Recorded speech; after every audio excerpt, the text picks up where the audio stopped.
Alright you lot, today we're diving deep into XDefiant shiny new year 1 roadmap. And trust me, it's not just usual PR bollocks. We've got netcode tweaks, fresh factions, maps, mods and plenty more to sink your teeth into. But before we get stuck in, don't forget to like, subscribe and all that bollocks. It helps channel grow apparently. Anyway, stick around, cause if you thought XDefiant was dying, well, you're in for a reality check.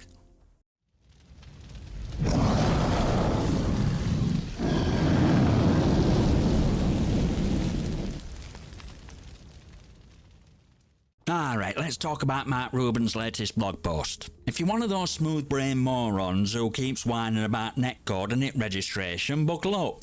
Ubisoft's got their hands deep in XDefiant, working on some serious upgrades. First off, they're increasing proactive packet resend to tackle those annoying packet loss issues. Basically, if your connection's a bit flaky, game's gonna try harder to catch them drop packets before they turn you into headless chicken. Then there's bandwidth reduction. Yeah, they're trimming fat so they can send more data your way without blowing up your router.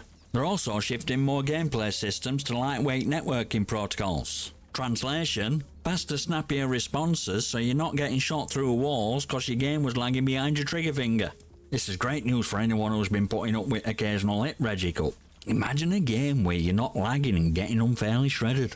So if you've adapted to current issues, just think how much better it's going to be when these fixes roll out. Now let's address the latest wine fest that's been circulating. Is XDefiant dying? Spoiler alert, it's not. Mark Rubin has cleared this up with all subtlety of a sledgehammer to face. According to him, XDefiant's very much alive and kicking, despite some hiccups with netcode and progression. Ubisoft's not about to let this game crumble. They've got more resources and specialists on deck than a fast food joint on a Friday night. And Rubin's message? This game's doing well, but it's always a work in progress. They're tackling big issues and adding content because they want it to be even better. But of course you'll have usual brigade of brainless haters popping up with their dead game nonsense. To those fine individuals, I have a simple piece of advice for you. Go play Tiddlywinks on M1 during rush hour. You'll find it just as thrilling as your moans about a game that's far from dead.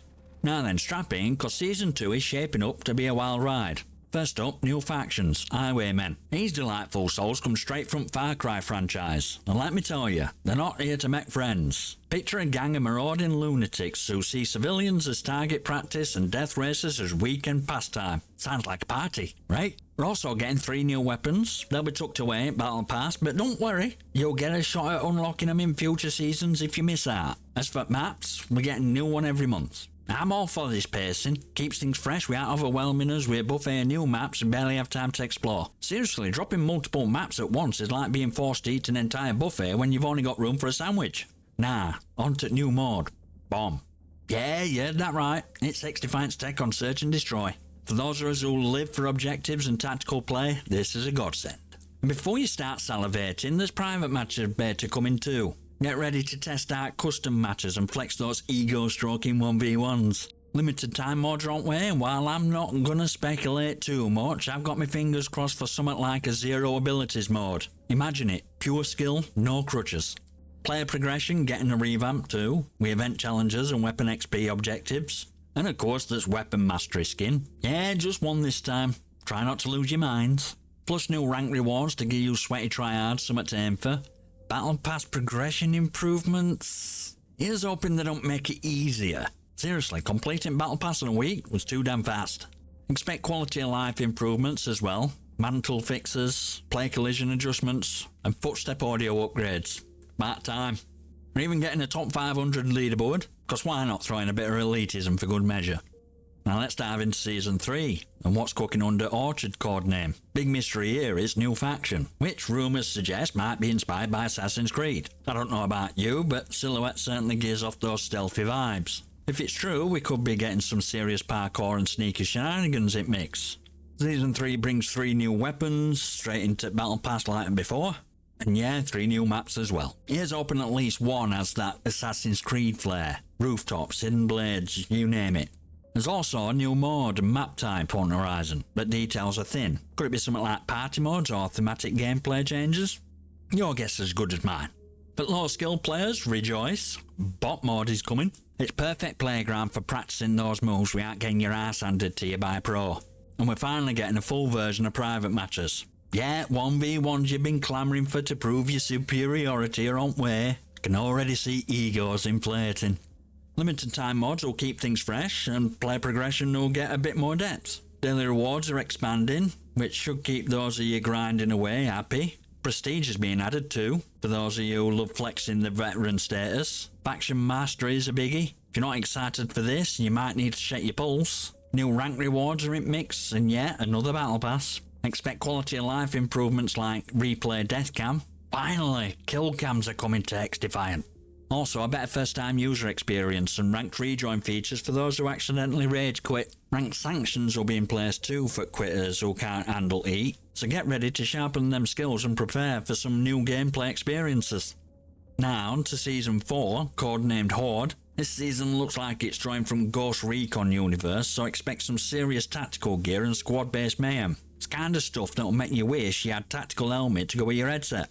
We're getting usual 3 new weapons and 3 new maps. Seems like Ubisoft's keeping to formula, but hey, if it ain't broken, don't fix it.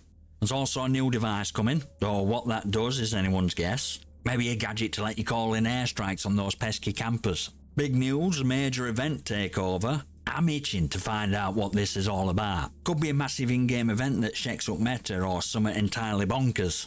And yeah, limited time mods will continue.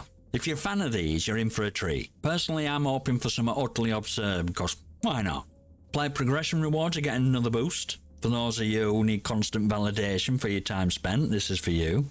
Mastery 2.0 is coming, which sounds like an upgrade to existing mastery system. Maybe a new layer of challenges, or even a flashy camo for completing everything. Weapon skin challenges are on table too. You wanted them? Now you got them. Just be a little more patient. New rank rewards will keep competitive crowd busy, and another battle pass means more grinding for those sweet rewards. Quality of life improvements include ranked vote to surrender. No more being stuck in hopeless 1v1 cause your teammates rage quit. Now you can bow out gracefully. And there's more to come on this front, so stay tuned for updates. So Season 4 is shaping up to be a blast. New content to keep things interesting and plenty of tweaks to keep gameplay smooth. Now let's get real for a moment. We've covered a lot of ground with upcoming seasons, new content and all exciting tweaks, but let's address elephant in room.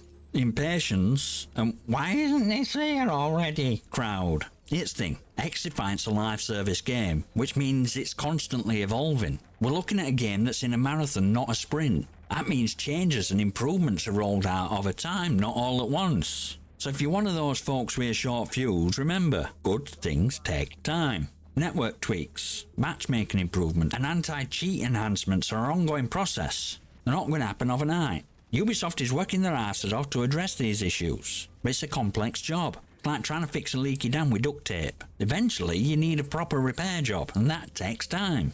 And let's not forget community's role. If you're frustrated, instead of bitching about it, why not engage constructively? Report bugs, provide feedback, and be patient. Complaining without contributing to the solution doesn't help anyone. Mark Rubin's right. It's a marathon, not a sprint. So if you're feeling antsy about slow pace or updates, take a step back and appreciate work that's being put into the game. Rome wasn't built in a day, neither is a flawless gaming experience. Also, don't forget to tune in to Season 2 reveal today. I'll be watching it too, and I'll give my thoughts in tomorrow's video. So stay tuned, keep you cool, and remember that best is yet to come. Alright, before you rush off, remember, smash that like button, hit subscribe, and leave a comment below with your thoughts and gaming stories. I might just feature them on channel. And don't be shy. Share your opinions, your rants, your triumphs. After all, this is a community. We're all in this together. I'll see you next time, you magnificent